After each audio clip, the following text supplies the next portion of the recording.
বর্ষা শুরু হতেই চট্টগ্রামে বাড়ছে ডেঙ্গুর প্রকোপ। প্রতিদিনই জ্বর, শরীর ব্যথা ও দুর্বলতা নিয়ে চিকিৎসার জন্য ছুটছেন অসংখ্য মানুষ। এরই মধ্যে অর্থমন্ত্রী আমির খসরু মাহমুদ চৌধুরী চট্টগ্রাম মেডিকেল কলেজের বিভিন্ন ভবন পরিদর্শন করেছেন এবং ডেঙ্গু রোগীদের জন্য আলাদা 50 শয্যার ডেঙ্গু কর্নার উদ্বোধন করেন। চট্টগ্রাম থেকে শাহাদাত হোসেনের তথ্য ও ভিডিওতে রিপোর্ট। ডেঙ্গুর থাবায় রোগীর চাপ চট্টগ্রাম মেডিকেল কলেজ হাসপাতালে। জরুরি বিভাগ সহ ডেঙ্গু ওয়ার্ডে চলছে রোগীদের চিকিৎসা। শয্যা পূর্ণ হওয়ায় অতিরিক্ত রোগীকেও চিকিৎসা সেবা দিতে হচ্ছে হাসপাতাল কর্তৃপক্ষকে। ওনাকে এমনিতে প্রাইভেট ডাক্তার দেখাইছিলাম, ওখানে ওষুধ দিয়েছিল, ওষুধের জ্বর কমতেছিল না।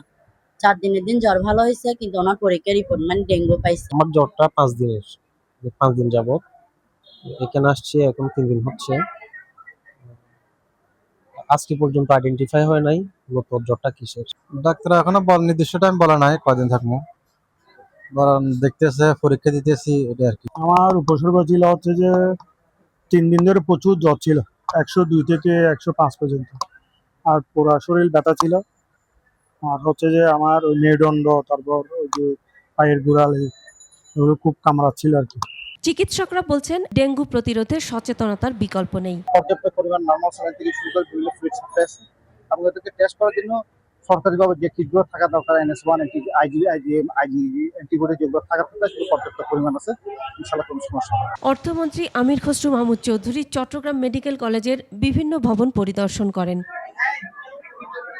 তিনি 50 শয্যা বিশিষ্ট ডেঙ্গু কর্নার উদ্বোধন করেন। তিনি বলেন, ডেঙ্গু মোকাবেলায় সব ধরনের প্রস্তুতি নেওয়া হয়েছে। 100% হামে কিন্তু ভ্যাকসিনেশন হয়ে গেছে।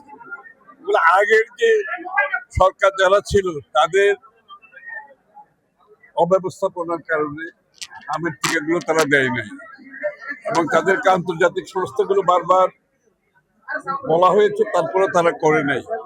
যারা চট্টগ্রামে এখন পর্যন্ত মহানগরে একজনও মৃত্যু হয়নি, এটা একটা বড় অ্যাচিভমেন্ট। হাসপাতালে রোগীর চাপ বাড়লেও চিকিৎসা সেবা অব্যাহত রয়েছে।